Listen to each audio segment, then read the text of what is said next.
విహారీ లక్ష్మి వైపు బాధపడుతూ చూస్తూ ఉంటాడు. ఇక అప్పుడు వసుధ విహారీ దగ్గరికి వెళ్ళి కదిలే కాలం ఎన్నో సమస్యలను మన జీవితాల్లో సృష్టిస్తుంది. ఆ సమస్యలన్నిటికీ కూడా ఆ భగవంతుడే తప్పకుండా దారి చూపిస్తాడు అని చెప్పి అక్కడి నుండి వెళ్ళిపోతుంది. ఇక విహారీ లక్ష్మి వైపు బాధపడుతూ చూస్తూ ఉంటే లక్ష్మి ఏడుస్తూ ఉంటుంది. ఇక విహారీ ఒంటరిగా రూమ్లోకి వెళ్ళిపోతాడు. ఇక అప్పుడు ఏ లక్ష్మి, మదన్ లాంటివాడు నీకు ప్రపోజ్ చేస్తే నువ్వు కాదంటావా అని పద్మాక్షి లక్ష్మిని నిలదీస్తూ విషయాన్ని విహారీ గుర్తు చేసుకుంటూ ఉంటాడు. అలాగే వసుధ విహారీ దగ్గరికి వెళ్ళి కాలమే అన్నిటికీ పరిష్కారం చూపిస్తుంది అని చెప్పిన మాటలను గుర్తు చేసుకుంటూ ఉంటాడు. అప్పుడే మదన్ విహారీ దగ్గరికి వెళ్తాడు. విహారీ, సారీ విహారీ అని మదన్ చెప్తూ ఉంటాడు. ఎందుకురా అని చెప్పి విహారీ అడుగుతూ ఉంటాడు. నా డ్రీమ్ గర్ల్ గురించి మొదటిగా నీకే చెప్దామనుకున్నాను, కానీ ఈరోజు అనుకోకుండా రివీల్ అయిపోయింది అని మదన్ చెప్తూ ఉంటాడు. విహారీ, నువ్వు నాకు ఒక సహాయం చేస్తావా? లక్ష్మి అంటే నాకు చాలా ఇష్టం. లక్ష్మిని మొదటి చూపులోనే ప్రేమించాను. లక్ష్మిని పెళ్లి చేసుకోవాలని నా కోరిక. లక్ష్మికి నువ్వు ఎంత చెప్తే అంతే నీ మాట వింటుంది. తప్పకుండా లక్ష్మిని ఒప్పిస్తావా అని చెప్పి మదన్ అడుగుతూ ఉంటాడు. విహారీ ఏం మాట్లాడకుండా ఆలోచిస్తూ ఉంటాడు. ప్లీజ్ విహారీ, లక్ష్మిని ఒప్పిస్తానని నాకు మాట ఇవ్వు అని మదన్ విహారీని అడుగుతూ ఉంటాడు. ఇక విహారీ ఆలోచిస్తూ ఉంటే మాట ఇవ్వు విహారీ, మాట ఇవ్వు, లక్ష్మికి నాకు పెళ్లి జరిపిస్తానని మాట ఇవ్వు అని చెప్పి మదన్ అడుగుతూ ఉంటాడు. ఇక అప్పుడే సహస్ర వచ్చి లక్ష్మికి నీకు పెళ్లి జరిపిస్తానని మా బావకు కాబోయే భారీగా నేను నీకు మాట ఇస్తున్నాను మదన్ అని చెప్పి మదన్ చేతిలో చేయి వేసి ప్రామిస్ చేస్తూ ఉంటుంది. మదన్, నువ్వు ఎంత లక్కీనో తెలుసా, ప్రేమించిన అమ్మాయికి డైరెక్ట్గా ప్రపోజ్ చేశావు అని చెప్పి సహస్ర చెప్తూ ఉంటుంది. నువ్వేం ఫీల్ అవ్వకు మదన్, నువ్వు ప్రేమించిన అమ్మాయికి త్వరలో అంటే మాకంటే ముందే మీకు పెళ్లి జరిగిపోతుంది.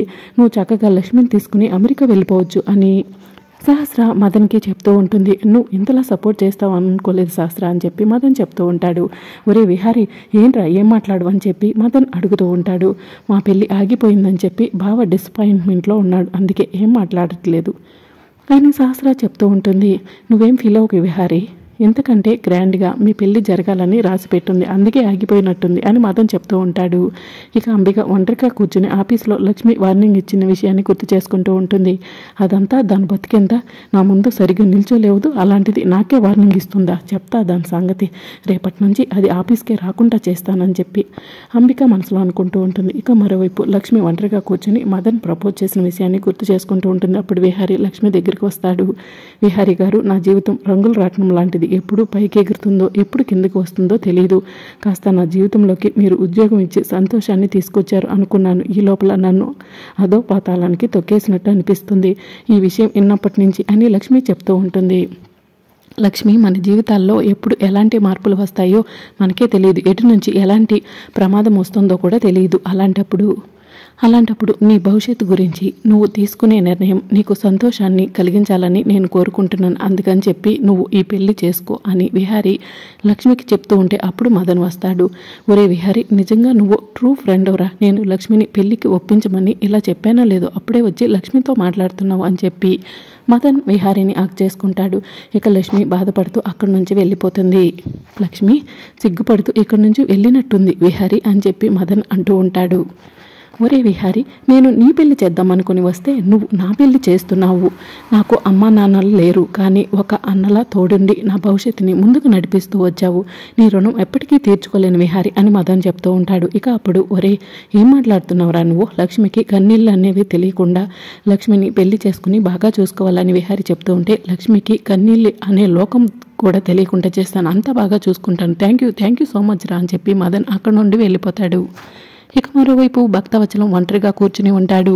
ఇక అప్పుడు పండు వెళ్ళి అయ్యగారు జ్యూస్ అని చెప్పి అంటూ ఉంటే అక్కడ పెట్టరా అని చెప్పి భక్తవచలం అంటాడు. ఇక పండు జ్యూస్ అక్కడ పెట్టి అక్కడ నుండి వెళ్ళిపోతాడు. ఇక అప్పుడే పద్మాక్షి ఇంకా అలాగే కుటుంబ సభ్యులంతా కూడా భక్తవచలం దగ్గరికి వస్తారు. ఏంటి నాన్న, మాకు చెప్పకుండా మీరు ప్రయాగకు వెళ్ళాలని ఫ్లైట్ బుక్ చేసుకున్నారంట అని చెప్పి పద్మాక్షి అడుగుతూ ఉంటుంది. మీకు చెప్పకుండా ఎలా వెళ్తానమ్మా అని చెప్పి భక్తవచలం అంటూ ఉంటాడు. ఇప్పుడు మన ఇంట్లో ఎన్ని సమస్యలు ఉంటే ఇప్పుడు అంత దూరం అవసరమా నాన్న అని చెప్పి అంబిక అడుగుతూ ఉంటుంది. కొడుకు ఎప్పుడో చనిపోయాడు, 15 సంవత్సరాలకు ఒకసారి వచ్చే ఈ కుంభమేళలో కొడుక్కి పిండ ప్రదానం చేస్తే ఇంట్లో జరుగుతున్న చెడులు అన్నీ కూడా తొలగిపోతాయమ్మా. అసలే ఇంట్లో శుభకార్యం అనుకున్న కాడి నుంచి ఎన్నో ఆటంకాలు అడ్డంకాలు వస్తున్నాయి. వాటన్నిటి నుంచి సంతోషంగా ఉండాలని చెప్పి ప్రయాగకు వెళ్ళాలనుకుంటున్నాను. అప్పుడు తప్పకుండా మంచి జరుగుతుంది అని భక్తవచలం చెప్తూ ఉంటే మీరు అన్నది కరెక్టే మామయ్య, నాకు కూడా అలానే అనిపిస్తుందని చెప్పి యమున అంటూ ఉంటుంది. నాకైతే అలా అనిపించట్లేదు నాన్న. ఇంట్లో కోరి తెచ్చుకున్న దరిద్రం ఒకటి ఉంది కదా, ఆ దరిద్రం ఇంకొక దరిద్రాన్ని తీసుకొచ్చి ఇంట్లో పెట్టింది కదా, వాళ్ళ వల్లే కూతురు పెళ్ళి ఆగిపోయింది అనుకుంటున్నాను అని చెప్పి పద్మాక్షి చెప్తూ ఉంటుంది. అక్క ఎందుకు ఊరికే వదిన ఆడపోసుకుంటావు అని వసుధ అంటూ ఉంటుంది. వదిన నువ్వే దరిద్రం అని నేను అన్నానా ఏంటి అని పద్మాక్షి వసుధను అంటూ ఉంటుంది. పద్మాక్షి ఈ గొడవలేంటమ్మా అని చెప్పి భక్తవచలం అంటూ ఉంటాడు. ఇక విహారి కోపంగా పద్మాక్షి వైపు చూస్తూ తాతయ్య ప్రయాగకు వెళ్ళటానికి అన్ని ఏర్పాట్లు చేసుకున్నారా అని చెప్పి అడుగుతూ ఉంటాడు. అన్ని ఏర్పాట్లు చేసుకున్నాను మనవడా అని భక్తవచలం చెప్తూ ఉంటాడు. ఏంటి నాన్న ప్రయాగానికి ముందు మాకు మీరు ప్రయాగ వెళ్తున్నట్టు చెప్తారా అని చెప్పి అంబిక అంటూ ఉంటుంది. ఏం చేయమంటావమ్మా, పరిస్థితులు అలా ఉన్నాయి. ఫ్రెండ్ ద్వారా ఈ ఏర్పాట్లన్నీ కూడా చేసుకున్నాను అని భక్తవచలం చెప్తూ ఉంటాడు. మొన్ననే కదా కాశీ యాత్రలకు వెళ్ళొచ్చారు, మళ్ళీ ఇప్పుడు అవసరమా మామయ్య గారు అని చారుకేశ్ అంటూ ఉంటాడు. నాన్న అమ్మవి నీవి మందులు పెట్టుకున్నారా అని వసుధ అడుగుతూ ఉంటే అన్నీ పెట్టుకున్నావమ్మా అని చెప్పి భక్తవచలం చెప్తూ ఉంటాడు. ఏంటో ఏలనాటి శని 7 సంవత్సరాలకు పోతుందంటారు, కానీ మనకు మాత్రం ఆర్థికంగా దాటికినా కూడా మనకు పట్టిన శని వదలట్లేదు. నాన్న ఎలాగో ప్రయాగకు అన్నయ్యను నీళ్లు వదలడానికి వెళ్తున్నావు కదా, అన్నయ్య చావు కారణమైన వాళ్ళకు కూడా నీళ్లు వదిలేసిరా అని చెప్పి పద్మాక్షి చెప్తూ ఉంటుంది. ఇక మరోవైపు అంబిక ఎవరో చూడకుండా లక్ష్మి రూమ్లోకి వెళ్ళి విహారీ ఫోటోలను లక్ష్మి బ్యాగ్లో పెడుతుంది. ఇక సహస్ర చాలా సంతోషంగా ఉంటుంది. అప్పుడు అంబిక సహస్రను చూసి ఏంటి సహస్ర చాలా సంతోషంగా ఉన్నావు అని చెప్పి అడుగుతూ ఉంటుంది. ఇక సహస్ర అంబికను హక్ చేసుకుంటుంది. పిన్ని లక్ష్మిని ఆ మదన్కి అంటకట్టినందుకు నాకు చాలా సంతోషంగా ఉంది పిన్ని, వాళ్ళిద్దరికి పెళ్లి జరిగిపోతే నాకు బావుకి అడ్డంటూ ఉండదని చెప్పి సహస్ర చెప్తూ ఉంటుంది. సహస్ర ఆ లక్ష్మి పెళ్ళికి ఒప్పుకోలేదు కదా, ఎందుకు అంత సంతోషపడుతున్నావు అని చెప్పి అంబిక అడుగుతూ ఉంటుంది. దానికి మదన్ కంటే మంచివాడు వస్తాడా ఏంటి పిన్ని అని చెప్పి సహస్ర అంటూ ఉంటుంది. విహారీ కంటే మదన్ అయితే బెస్ట్ కాదు కదా, విహారీయే బెస్ట్ కదా, లక్ష్మి అలా ఆలోచిస్తుందేమో అని చెప్పి అంబిక అంటూ ఉంటుంది. ఏంటి పిన్ని ఒక్కసారి అలాంటి మాట అన్నావు అని చెప్పి సహస్ర అడుగుతూ ఉంటుంది. ఎవరైనా లవ్ ప్రపోజ్ చేస్తే ఓకేనను లేకపోతే నో అని చెప్తారు, కానీ వెక్కి ఏడ్చుకుంటూ లోపలికి వెళ్ళిందంటే అది విహారీపై మోజు పడుతున్నట్టు అనిపిస్తుంది అని చెప్పి అంబిక చెప్తూ ఉంటుంది. నాకు కూడా అలాంటి అనుమానమే ఉంది, కానీ మన దగ్గర ఎలాంటి ఆధారాలు లేవు కదా పిన్ని అని చెప్పి సహస్ర అంటూ ఉంటే అది మనకు తెలియకుండా ఆధారాలను ఎక్కడైనా దాచిపెట్టిందేమో అని అంబిక అంటుంది. ఎక్కడ దాచిపెట్టుంటుంది పిన్ని అని సహస్ర అడుగుతూ ఉంటుంది.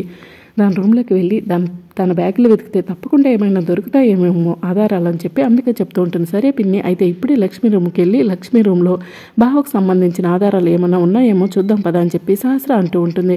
ఇక సహస్ర అంబిక ఇద్దరూ కలిసి లక్ష్మి రూమ్లోకి వెళ్ళి వెతుకుతూ ఉంటారు. సహస్ర ఎందుకైనా మంచిది ఈ కబోర్డ్లు కూడా వెతుకు అని చెప్పి అంబిక చెప్తూ ఉంటుంది. ఇక సహస్ర సూట్ కేసు తీసి చూస్తూ ఉంటుంది. ఇక సూట్ కేసులో విహారీ ఫోటోలు ఉంటాయి. వెంటనే విహారీ ఫోటోలను సూట్ కేసులో పెట్టి సూట్ కేసు తీసుకుని లక్ష్మి కిచెన్లో ఉంటే లక్ష్మి దగ్గరకు వచ్చి సూట్ కేసుని విసిరి కొడుతుంది. ఏంటమ్మా నా సూట్ కేసు తీసుకొచ్చారని లక్ష్మి అడుగుతూ ఉంటుంది.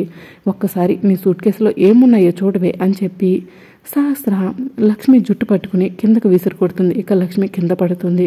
సూట్ కేసు దగ్గరికి వెళ్ళి సూట్ కేసుని ఓపెన్ చేసి చూస్తూ ఉంటుంది. అప్పుడే యమున వచ్చి ఏమైందమ్మా అని చెప్పి అడుగుతూ ఉంటుంది. అందరూ కాసేపు అరవకుండా ఉండండి, సూట్ కేసు ఓపెన్ చేయవే అని చెప్పి సహస్ర అంటూ ఉంటే లక్ష్మి సూట్ కేసు ఓపెన్ చేస్తుంది. అప్పుడు విహారీ ఫోటోలు బయటపడతాయి. విహారీ ఫోటోలను చూసిన లక్ష్మి ఒక్కసారి షాక్ అవుతుంది. ఇక పక్కనే ఉన్న అంబిక నా ఆఫీసులో కూర్చుని నాపైనే పెత్తనం చేయాలనుకుంటావా, నీ సంగతి ఇప్పుడు చూడవే అని చెప్పి మనసులో అనుకుంటూ ఉంటుంది. మరి రాబోయే ఎపిసోడ్లో ఏం జరుగుతుందో తెలుసుకోవాలనుకుంటున్నారా? అయితే ఛానల్ని సబ్స్క్రైబ్ చేసుకోండి.